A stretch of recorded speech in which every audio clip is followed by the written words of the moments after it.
Welcome, everyone. It is Friday, March the 13th, 2020. It is currently 12:57 p.m. Central Time. I've hit the big red go live button, and here we are live on the air on this Friday. And I'm just going to tell you, I'm coming in. I am behind this microphone right now, and I'm hot, I'm mad, I'm frustrated, I'm irritated, I'm upset. I want to start screaming at the top of my lungs. I thought I was going to wreck my car on the way here. And so I'm going to talk about it. And what we're going to be talking about, if you see the title of this live broadcast, and I know some of you will listen to a recording, the coronavirus news coverage. And I said in the description, we're going to talk about how the news and media is covering the coronavirus pandemic. Now you say, okay, why are you so mad and you're so angry? Now you may think you know why I'm so mad. You may think you know why I'm so angry, but you're going to need to listen because there's a good chance you're going to be wrong, because you may be saying, well, I'm upset too. And we may be upset about two very different things. But before we get to that, I'm going to read a Bible verse because I think it's very important, all right? The book of Proverbs. The book of Proverbs, chapter 14. The book of Proverbs, chapter 14, verse 12, reads this way. There is a way which seemeth right unto a man, but the end thereof are the ways of death. There is a way which seemeth right unto a man, but the end thereof are the ways of death. Now, that verse is used a lot of different ways, but I want to use it today in regards to our perception. How we can perceive things. We can perceive that the way we think about a subject, we can perceive a subject a certain way, thinking that our perception is right, thinking the way that we see it is right, that our understanding is right. But in the end, death is waiting. And when you start talking about a global pandemic, when you start talking about a virus that continues to spread and people continue to die, well, there are a lot of ways people see it. There's a lot of ways they perceive it. Let me read the verse again. Proverbs 14:12. There is a way which seemeth right unto a man.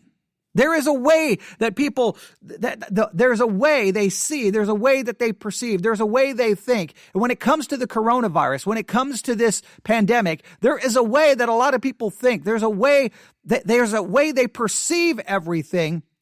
But the issue is, what is the end of their thinking? Is it going to end to a correspondence with reality and truth, or is it going to end in death? We have to acknowledge that our perception, the way we see things, that we may see a certain way as being right, a certain way as being true, but we can be wrong because our perceptions are not perfect. Our perception is not without error. We're not infallible. We're fallible human beings, and we have to understand this. But when it comes to the way people are talking about the coronavirus, COVID-19, this pandemic that we are currently undergoing, in fact, President Trump is to declare a national emergency. I believe at 3 p.m. is when he's going to do so. I don't know if that's 3 p.m. Eastern time. I don't know what time zone. But this afternoon, President Trump is to declare a national emergency. And I can see and read, there is talk of a complete shutdown. There is discussion of a complete shutdown of the United States of America. That is at least being thrown around. Not saying it's going to happen. They're saying that the crisis could last for 2 months. Another headline, modern life turns surreal. There's all kinds of discussion about this. But here's the thing. When it comes to the discussion about the coronavirus, is the perception correct? Is that way of thinking correct? There is a way that seems right, but the end is death. So we're going to talk a little bit about perception. And let me explain what happened. I decided at around noon Central Time here in West Texas that I was going to gather all my equipment I was going to drive out here to Victory Baptist Church. I was going to set everything up and I was going to go live. My goal was to, once again, return to the discussion about abiding in Christ and exactly what that means and all the difficult questions I'm asking in regards to that subject. That was the plan. Had everything ready, got in the car, and started driving. And as soon as I got in the car, I started turning on different radio stations to just, hear what people were saying in regards to the coronavirus. Now, my trip got extended because I got it all the way here to the church. And right when I pulled up in the parking lot, I was like, well, I've forgotten one very important piece of equipment. I have forgotten this microphone that I'm speaking currently into. And if I don't have this microphone, well, that kind of ruins the whole point of coming out here. So I turned the car around, drove all the way back to my house, grabbed the microphone, and drove all the way back to the church. So that was basically, that really extended the trip. For those who do not know, I'm currently speaking to you from Victory Baptist Church, which is located here in Nowhere, Texas, in the middle of Nowhere, Texas, Ovalo, Texas, to be exact. You can look it up on Google Earth. There's nothing here. So it's about a 20-minute drive to my house. So 20 minutes here, 20 minutes back. It took forever to knock out to knock out the entire time of travel. So I had a lot of chance to listen to a lot of different things. So this is what I did. The first thing I turned on was AM talk radio, and I heard Rush Limbaugh. Then from Rush Limbaugh, I went to 91.3 American Family Radio, the Christian radio station. And then from there, I went to, I believe it's 98.1 The Ticket, the sports radio station here in Abilene. So I heard Rush Limbaugh. So we'll classify that as a secular conservative talk radio program. I listened to a Christian, I think he was a bishop, a Christian bishop, a Christian radio talk show host from American Family Radio. Obviously, it's going to be conservative, and I've said so many times that that American Family Radio sounds like they've been hijacked by a political party instead of sounding Christian. But okay, so Rush Limbaugh and the Christian talk radio, even though it should be radically different in their approach, because one is approaching it from a biblical Christian perspective and the other one from a very, very, very conservative pro-Republican perspective, you think there would be some differences, but, well, we could talk about that all day. And then I turned on sports radio. Now, here's what's crazy. All three were talking about the coronavirus, even the sports radio station. So you think three completely different sources of information. And guess what I got? Do you think I got a unified message? No, I did not get a unified message. Do you think I was handed out reason, information, thoughtful, careful, measured facts so that those listening would have a better understanding of the coronavirus, what it is, how it spreads, how concerned we need to be, its, fatality rate, all of these, precautions you need to take, just the history of the coronavirus, everything about it. Is it foolish to compare it to the flu? Why that comparison does? We could go all day. They have microphones and large audiences, so they had the ability to provide me that. By the time I returned back to the church, I was literally screaming in the car because it made me so furious, and it was actually embarrassing from a Christian perspective. Because from those three, Rush Limbaugh, Christian radio, sports talk radio, it was the sports talk radio program that gave me a very balanced, measured, professional, expert opinion, thoughts, and facts in regards to the coronavirus. On sports radio, they had an expert on pandemics. They had an expert on all kinds of diseases that have spread. This person, they led all their credentials, all the different things that they've been involved in, from Ebola, H1N1, all the different things they've been involved in. They spent their life studying it. They have a doctorate's degree. So here's someone who is in the medical world, who studied diseases, who treats patients. Here's someone who's very much an expert, and they're on sports radio. And guess what she does? She first She clearly defines what the coronavirus is. It helps us understand why it's called the novel coronavirus, helps us understand its history, even describes what it looks like under a microscope, talked about how it can impact the upper respiratory or the lower respiratory, and depending if it's upper respiratory or lower respiratory, that can greatly determine the kind of symptoms one can have, describe the symptoms, described the possible ramifications it could have on our healthcare system, because a lot of people, especially, could possibly need to be put on a ventilator, and how it could overwhelm our healthcare system. She talked about how comparing it to the flu is not an accurate way of looking at a novel coronavirus, at the novel coronavirus. There's a new virus that people have not been exposed to. She goes through all of it. I mean, she just goes through great detail. She talks about precautions that need to be stated. She talked about how so many people are downplaying it, and that if she could, she would sue them for medical malpractice, because she can't believe, and she's shocked by how so many people are just downplaying this and acting like it's no big deal. And so here's a medical professional, balanced care, and this is being done, listen, on a sports radio show. Okay, I was like, okay, that's the way the church should be talking about it. That's the way Christian radio should be talking about it. Christian radio should they have the opportunity to provide a public service, going around the clock, 24/7, going, here is the correct information. Here is the latest updates. Here's what the experts are saying. Bringing in, if you're a local Christian radio station, if you're not just doing a satellite network that goes out to everyone, but even a satellite network, you can bring in health experts. Local Christian radio stations could bring in local experts, local medical professionals saying, hey, this is what we are experiencing. This is what we are seeing. This is the capacity we have for our hospitals. This is what we would recommend you do. Here's a number you can call. No, Christian radio stations are not going to do that, because that would be, I don't know, smart. Now, yeah, this is where I'm getting ready to start getting very upset. But it was the sports radio station. This is insane. What has happened?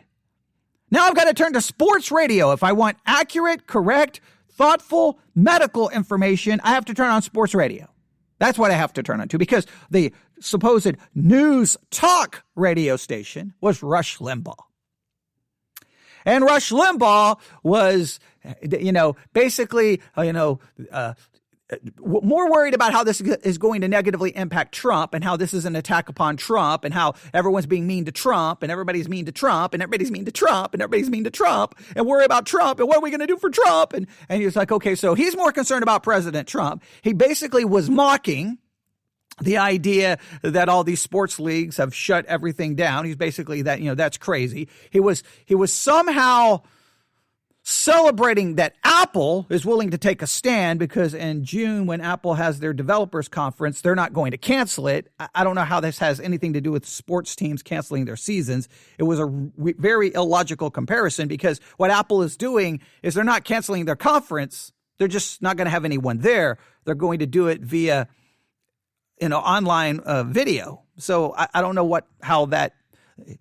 Apple was brave. All these other people are cowards, canceling their seasons. Well, I don't know how you have sports and how you can't see the difference, because sports have human beings playing against each other, and they're going to be touching each other, and one person's sweat is going to end up on the other person's body. They're going to be breathing on one another. I don't know how you see that would not possibly be a good idea for the players, since we have at least 2, I think, NBA players who've tested positive for the coronavirus. I don't know how you can't see that that's possibly not a good idea.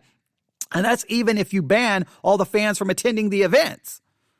You still have the players you have to consider. And then if those players get infected, then they could possibly infect other people. You have to think about other people. But no, he turned it into basically, that this is crazy. This is unwarranted panic. Everyone's acting crazy. This is insane. How people should care about the economy. They should care about the economy. So I guess we should all care about the economy. Let's not shut everything down, because we want the economy to stay strong. And so everyone should just go about their business, no matter how many people get infected and no matter how many people die.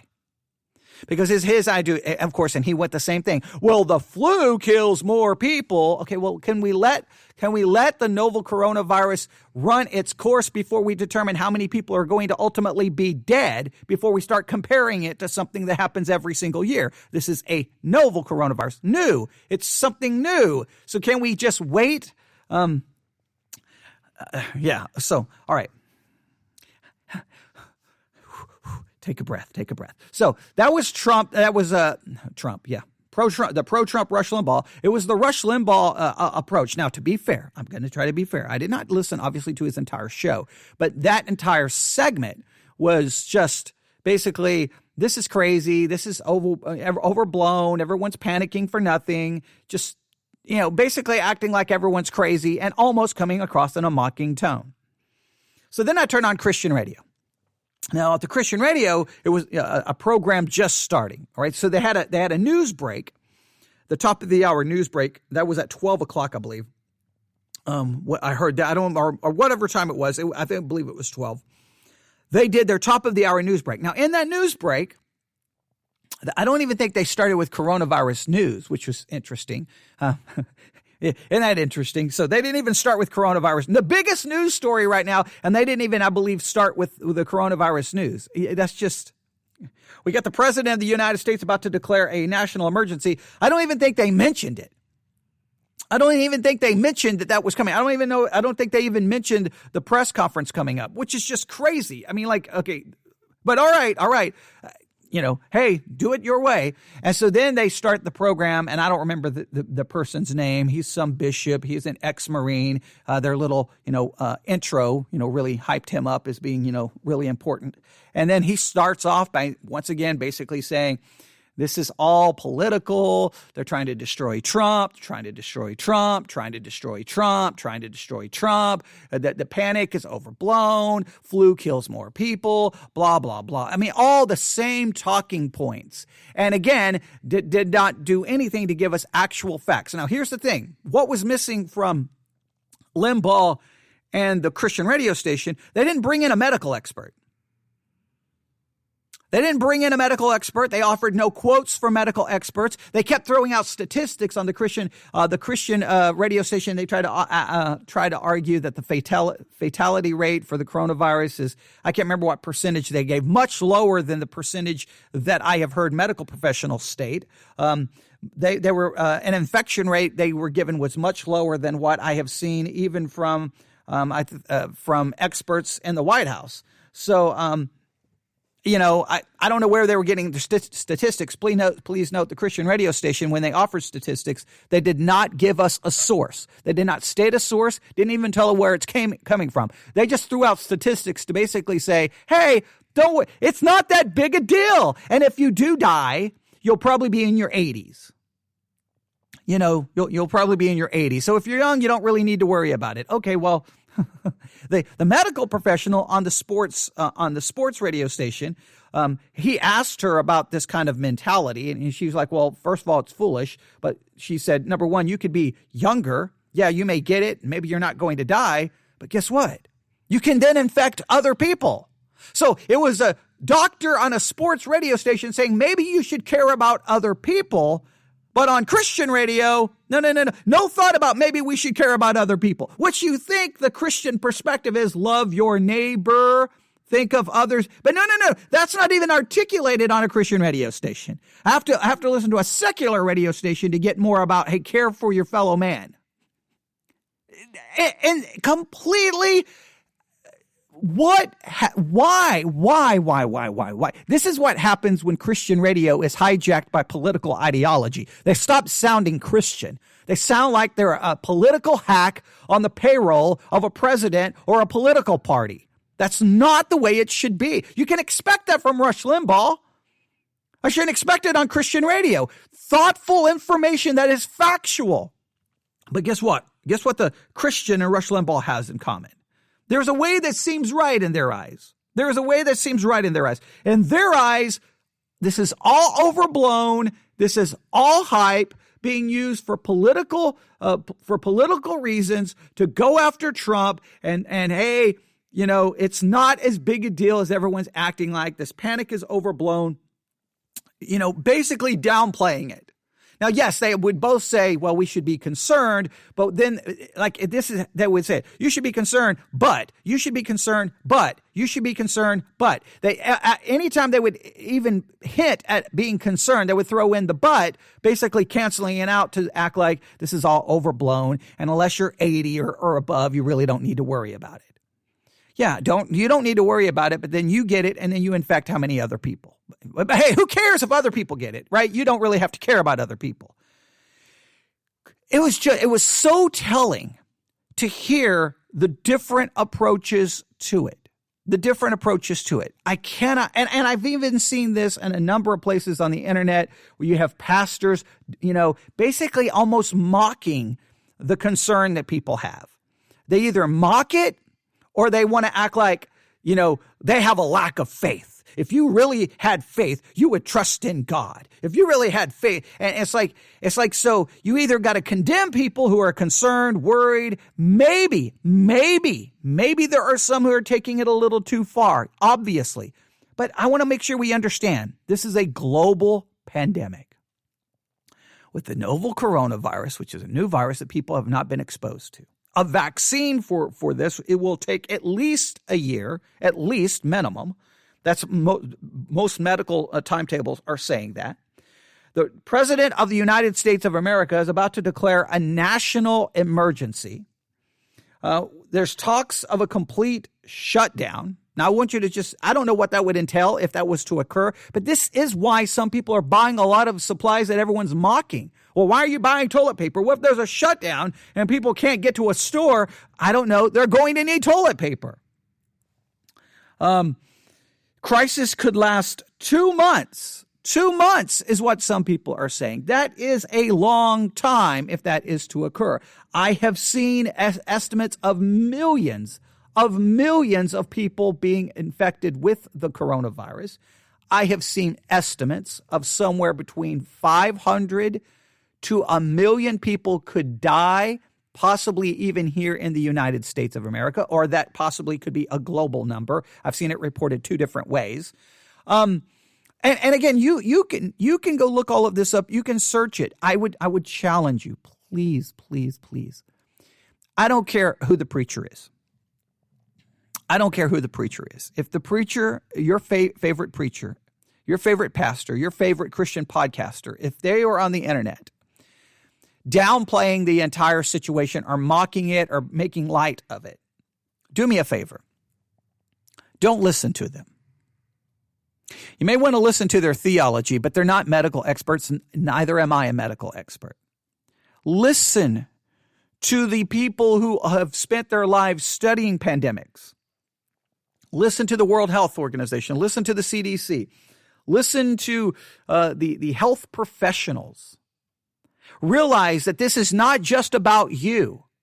That if you get infected and you carry that infection, you can infect other people who may be at greater risk, who may have underlying health problems, and they could die. So in a roundabout way, you would be responsible for killing someone. This is not about you proving how tough you are and how you're not going to fall for liberal lies and that this is all hype and this is a grand conspiracy to bring down the Trump presidency and that this is all. You can study all of those conspiracies all you want, but while you're studying said conspiracies, at least realize that if you get it and you infect other people, that's not a good thing. All right? Think this through, but we have to realize that this is a problem when facts. Listen, this bothers me so much because there are facts about the coronavirus. There are actual facts. Fact, it's a global pandemic. Fact, it continues to spread. Fact, death rates continue to increase. I think in Italy, I don't know, I think they've had 200 and I don't have the number in front of me. In fact, let me look at this page that I have up right here. Maybe it will say, let's see, Miami mayor is infected. CDC nightmare scenario. Okay, now this is just breaking. The CDC has just published what they believe is their nightmare scenario. 1.7 million deaths. 1.7 million deaths. That's from the Centers of Disease Control. That's their worst case scenario. 1.7 million people dying. 150 million Americans could get infected. 6 patients for every hospital bed. That's the biggest problem. There's not going to be enough hospital beds because, again, one of the major issues is people needing to be placed on a ventilator. That's a major problem. It's going to overwhelm the healthcare system. Here's a report. Sick people being denied across the United States.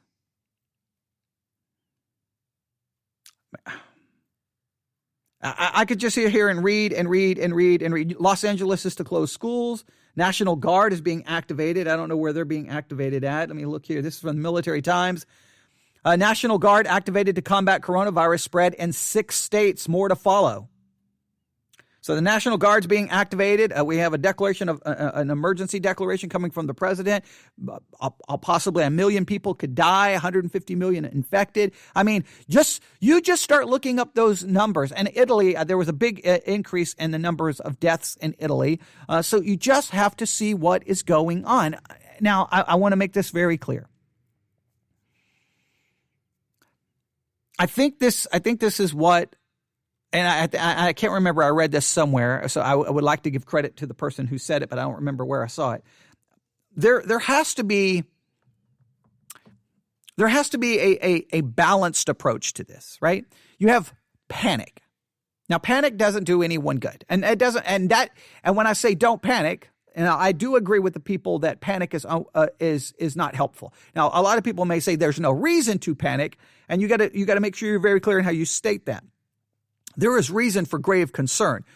There's not reason for panic because panic creates an emotional response. And an emotional response is never the best way to respond to any situation. It doesn't matter if you're having a fight with your wife, having a fight with your husband, having a fight with your kids, having a conflict at work, a conflict in church. Emotional responses are never a good thing, because they lead to us saying and doing things that we ultimately later regret, because emotions blind us to facts. So when we say panic, don't panic. I am using panic in a very emotional way, right?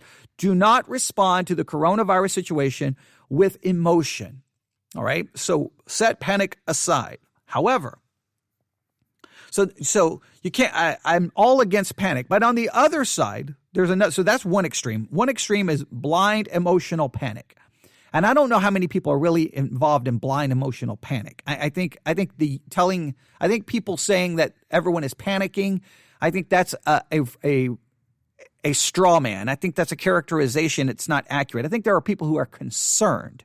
I haven't seen too much widespread panic. When we start seeing rioting and looting and people running the streets, then maybe we can say we're into panic. I think we're into some grave concern. But all right. So we don't want panic. That's one extreme, and blind emotional panic. On the other side, we don't want this, it's no big deal. It's no big deal. Downplaying it, and almost mocking people who are concerned. We definitely don't want that. We need balance. And balance is this: facts before emotion, experts before opinion. You want experts before opinion. You want experts. You don't want opinions from your favorite, social media superstar. You don't want opinions from, the person who goes to your church who says, it's no big deal. Take this. This will solve coronavirus. Don't listen to them. Experts. All right. So fact over fear, experts over opinion.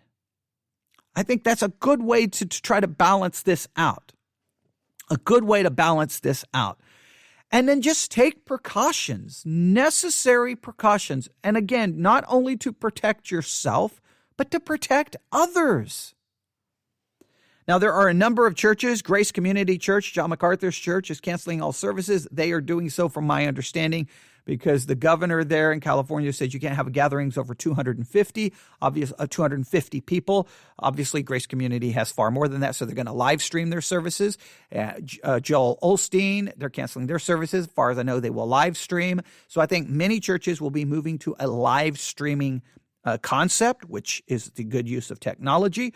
Those pastors and those ministries can use, obviously, live streaming to talk about the entire situation around the clock, just like I'm currently doing. So we've got, I'm a little calmer now. I'm a little calmer. But it does make me mad to hear people minimize this. It really does, or to almost mock people. And please, Christians, get off your sanctimonious high horse where trust God, just trust God, just trust God. All you need to do is trust God. Just trust, and just say it in this condescending tone. I don't know what you're so worried about. I don't know why you're going to do that. Just trust God. Let's not be like that. All right? Please don't. No, yes, we want to trust in God. I'm not saying we shouldn't, but people are saying it almost like, oh, you're worried, trust in God. Well, you know what? We can trust in God, and we can still take necessary precautions, right? You can trust in God, but you still want to lock your doors at night, right? You can trust God, but you may not want to, go camping with your family in a leper colony. Right? You may want to, you trust God, but you're not going to let your kids play in a den of rattlesnakes, right? If that's called a den, I don't know what it's called, but there's a big hole in the ground where there's thousands of rattlesnakes. Crawl on in, son, because we trust God. Okay, you don't want to, trust. You don't want to say I trust God and stand in front of an oncoming locomotive. All right, I think you get the idea. Sometimes we say that in a very condescending way. Yeah, you talk all big and bad about trusting God. Wait till someone in your family has the coronavirus and is about to die. Now you'll talk about trusting God, and it'll be a far different tone. I think you know that there's a difference in tone in the way some people are saying it. Oh, you're concerned? Well, you should trust God. You should just be more spiritual. Yeah. The same people who say we should trust God and not be worried about it are the same people who yell and scream that we should all be able to own a gun and have a security team in every church to stop a shooting. Well, just trust God. So, I mean, come on. We've got to be balanced here. We got to be balanced here. And look, the last thing Christians want to do is to be on social media. Listen, this is the last thing Christians want to do. All Christian pastors, ministry leaders, don't be on social media downplaying this, almost coming across in a condescending, mocking way. You don't want to be that person because, listen, then people, they're not looking at your message about Christ. They're looking at how you're talking about the coronavirus. And guess what? Let's say that your way ends up proving to be very wrong and 1 million people die. Well, everyone's going to pull up that tweet of yours and say, look what you said in March. Yeah, don't you feel stupid now? And then you're going to have to spend time defending what you said about the coronavirus. You don't want that. You don't want to be, just if you don't think it's a big deal, then just don't, there comes a point in time, just don't say anything. Because you don't want to convince people who listen to you that it's no big deal. They don't take necessary precautions, and then they ultimately get the virus, and then they spread it and kill other people. All because you told them it was no big deal. You don't want to do that. You don't want to do that, right? It's just sometimes Christians want to fight about things we shouldn't fight about. No, just stop. You can downplay the coronavirus all you want, but that doesn't want to become your message. Then you get caught up in the controversy of it. And I've seen a number of spiritual leaders making this mistake, just making some almost mocking comment, like it's just a passing comment. And the next thing you know, that's what everyone's talking about. It's like, well, now your ministry is becoming about your opinion on the coronavirus. Now, a lot of people have asked me what my thoughts, and again, my thoughts is, and I've already stated it, fact over fear. We just need facts. We need facts. Facts. Information. We need experts over opinion. Experts over opinion. I can add another one to that, and I've mentioned this yesterday. You need to think of others before yourself. Think of others. You may not care, but if you get it and you're passing it on, well, those other people you give it to, they may care. So what about them? Think about others. Take some necessary precautions. It doesn't hurt to have extra things on standby in case a situation is you can't get certain things, or there's a shutdown in your area where you cannot travel, or you cannot go outside, or you can't go to the store. You're going to need supplies in your house. Think about it. I'm not saying go insane, but think about it. What are you going to need? What are you going to need? All right, I'll stop right there. This continues to dominate the focus, and again, I just want to read that passage again in the book of Proverbs because it's such a powerful one. Proverbs chapter 14, verse 12. There is a way which seemeth right unto a man, but the end thereof are the ways of death. Our perception can be wrong. There is a way that seems right unto us. Hey, the way to this whole coronavirus thing, it's not that big a deal. People are overblowing it. It's hype. It's all political. Don't worry about it. And that seems right to us. But what if it ends in death? As Christians, we should be concerned about people dying. I don't care if it's 50. I don't care if it's 100. I don't care if it's 1,000,000. I don't care if it's 2. We should care about it because those are human beings created in the image of God who have an eternal soul, who's going to go to heaven or hell. That's the Christian idea, right? Well, then let's live like it and say, hey, be cautious here. Be careful here. Let's see what we can do to help people. I think I have the quote. I'll end with this. Let me see if I can find it. I just got some breaking news. Okay, here in Abilene, Texas, this is for the members of Victory Baptist Church. Will Abilene's public and private schools close for coronavirus? A decision is coming soon.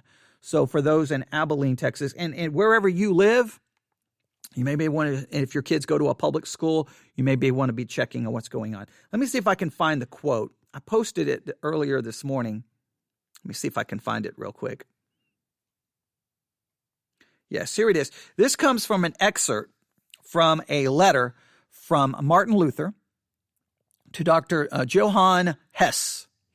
And this happened, this excerpt from this letter was supposedly written by Martin Luther, the reformer, not Martin Luther King Jr., but Martin Luther, because we have a lot of people who may listen to me who don't know church history, so just make sure you understand. And supposedly this was written during a plague. And this is what Martin Luther said. I shall ask God mercifully to protect us. Then I shall fumigate, help purify the air, administer medicine, and take it.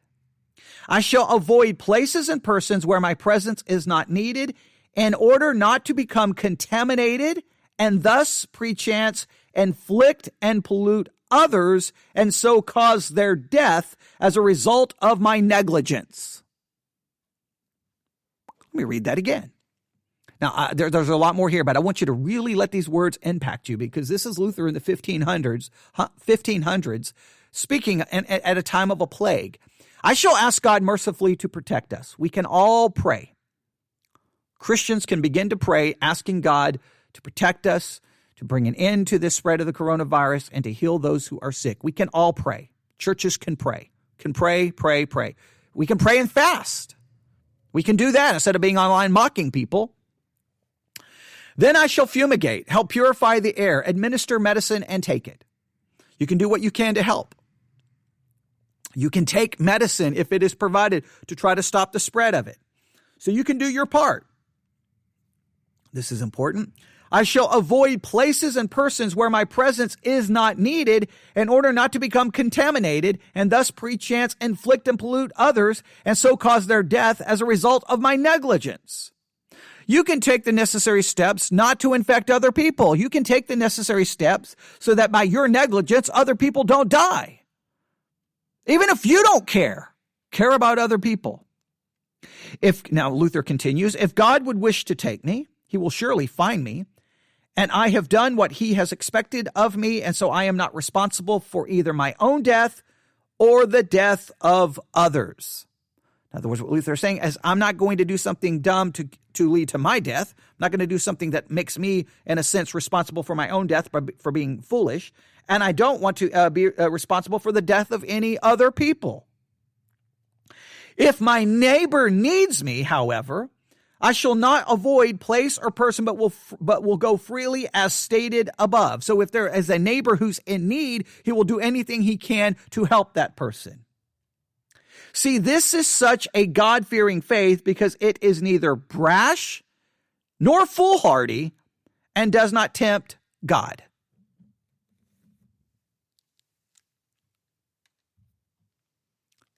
That is a very balanced thing. So please consider what Luther said. Please consider some of the things I have said. Please get correct information. Listen to all the latest news bulletins. Know exactly what is going on. Keep up with a map of how the virus is spreading. Look at how many people are infected. Look at that infections are occurring in your area. Look at how many deaths are occurring. Take all precautions to keep yourself from being infected, from infecting other people. Protect your family. Have enough provisions on available just in case things occur which would possibly prohibit you from getting any more supplies and necessities. Once the virus passes, if you have too much, then donate it to a food shelter. Donate it to people in need. Even if we have too much of something, we can. If you have plenty of stuff and you know someone else who doesn't, share it with them. Take precautions not to get infected by them or you to infect them. Be smart. Be thoughtful. Be courteous. Don't mock people who are concerned. Don't be ultra spiritual, acting like that, that anyone who has a concern lacks trust in God. Don't be online making this a political issue. We're Christians. Don't get caught up in the political hype. Don't get caught up in the political fight. Thoughtful, careful, obedient to God, glorify God in the way we handle this, encourage others, help others, share relevant information, speak out against falsehood, and by all means, let's demonstrate that we are Christians by our love for others, and let's show that as Christians we care about truth, we care about facts, and then let's do our best to share those facts with everyone that we can. All right, I'll stop right there. You can email me your thoughts to newsif@yahoo.com, newsif@yahoo.com, newsif@yahoo.com. I'll be back live on the air in just a few minutes. We will then talk about the abiding on Christ and listening to another sermon in regards to that subject. All right, thank you for listening. Have a great day. Be safe, be safe, be safe. Listen to the president, I believe, at 3, and just know what's going on. God bless.